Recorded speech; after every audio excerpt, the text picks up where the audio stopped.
Bienvenue dans l'actu. Au sommaire cette semaine, la prochaine rencontre autour de Roses Anciennes qui se déroulera près de chez vous. Visite d'une saboterie à Philipsbourg, une initiative de l'Office de tourisme. Le centre de rencontre franco-allemand inaugure une salle d'exposition en mémoire de 8 destins durant la Seconde Guerre mondiale. Et pour ouvrir ce journal, hommage à Simone Wamst qui nous a quittés récemment. Son dernier combat, elle a mené face à la maladie. Simone Wamst, maire de Dambarnenofen, s'est éteinte le 29 mai dernier à l'âge de 58 ans, après avoir été depuis près de 8 années très impliquée dans la vie de son village et du bien-être de ses habitants. Elle laisse derrière elle entre autres une carrière politique commencée en 1989 en tant qu'adjointe au maire, pour devenir en 2001 la première femme maire élue du canton de Niederbronn-les-Bains. Un poste qu'elle occupera avec courage et succès, ce qui lui vaudra une réélection en mars 2008. Notre commune fait tout ce qu'elle peut pour offrir à ses habitants une qualité de vie toujours améliorée et le meilleur accueil pour ceux qui y passent.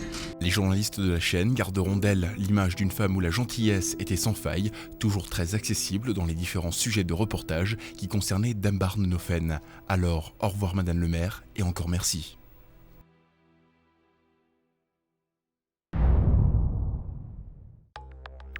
L'association L'Herbe Folle de Griesbach organise le dimanche 14 juin ses traditionnelles rencontres autour des roses anciennes.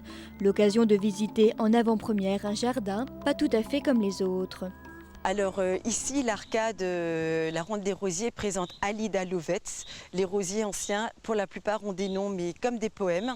Elle est voisine là, du roi du Siam, qui est un rosier thé, non pas hybride de thé, mais un rosier thé qui a résisté au gelé. City of York. Alors ils sont très très odorants, c'est vraiment, n'hésitez pas.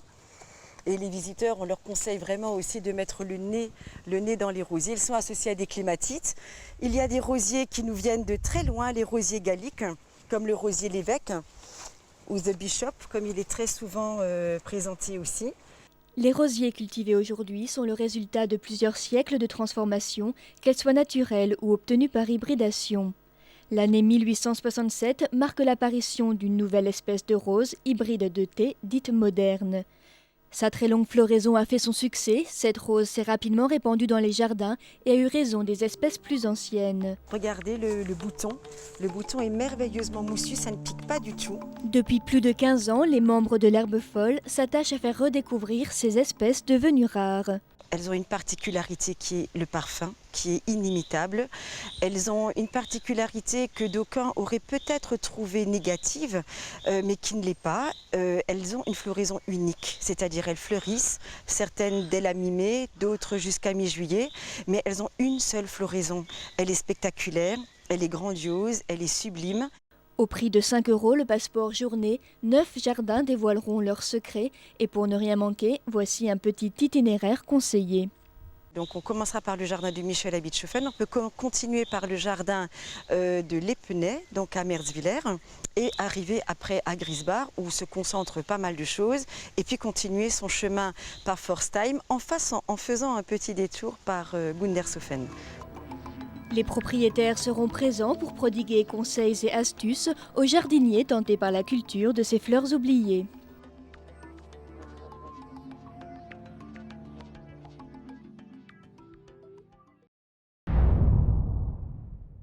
Découvrir les métiers d'antan en mettant en avant l'artisanat local, telle a été l'initiative de l'Office de tourisme de Niederbronn-les-Bains en l'organisant pour la première fois à destination d'un groupe d'une quinzaine de personnes, une découverte du métier de sabotier.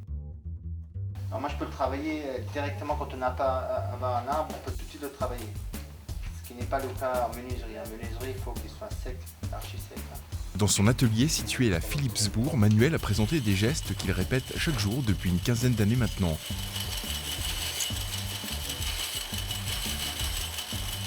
Là on commence à voir un peu la forme. Voilà. Je sais aussi faire les pieds droits. Alors une semaine sur deux, alors si on oublie, on n'a que des pieds droits, il ne faut pas se tromper. Pour cet ancien mécanicien ajusteur, longtemps passionné par le bois, cela lui permet de réaliser ainsi toutes sortes d'objets artisanaux et de faire partager le savoir-faire d'une profession qui compte encore aujourd'hui 12 artisans en activité en France. Le temps de réalisation d'un grand modèle de paire de sabots peut lui demander jusqu'à 1 heure de travail, et dans ce cas, le choix du bois a toute son importance. Des sabots qui seront ensuite utilisés encore aujourd'hui par des groupes folkloriques ou pour de la décoration dans la plupart des cas. La visite s'est ensuite terminée à la boutique, juxtaposée au magasin, où une foule d'objets en bois a fait le plaisir des petits et des grands. Au final, cette sortie a offert au public une présentation très ludique du sabot, du modèle le plus couramment utilisé à celui du braconnier qui, pour l'histoire, avec son talon inversé, permet de laisser des empreintes dans le sens opposé de la marche, une solution pour tromper ainsi l'ennemi.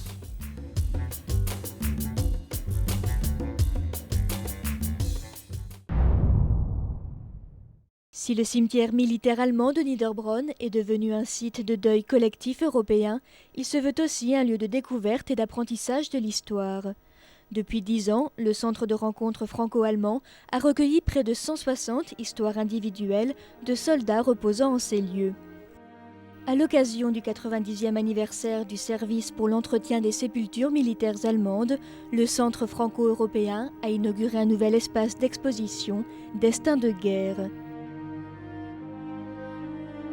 Enfants des jeunesses hitlériennes, des mineurs, soldats SS, condamnés, prisonniers de guerre, criminels de guerre, 8 histoires individuelles d'hommes allemands reflètent 8 destins possibles lorsque l'on était allemand dans les années 40. Chaque destin a pour objectif d'illustrer un aspect de la guerre. L'exposition se veut un outil pédagogique destiné à tout public et plus particulièrement aux scolaires. On espère atteindre un maximum de classes scolaires de la région transfrontalière, donc de l'Alsace du Nord, de la Moselle, du Baden-Württemberg et du Palatinat. Sensibiliser le jeune public aux événements tragiques de l'histoire et aux devoirs de mémoire est une des priorités du centre.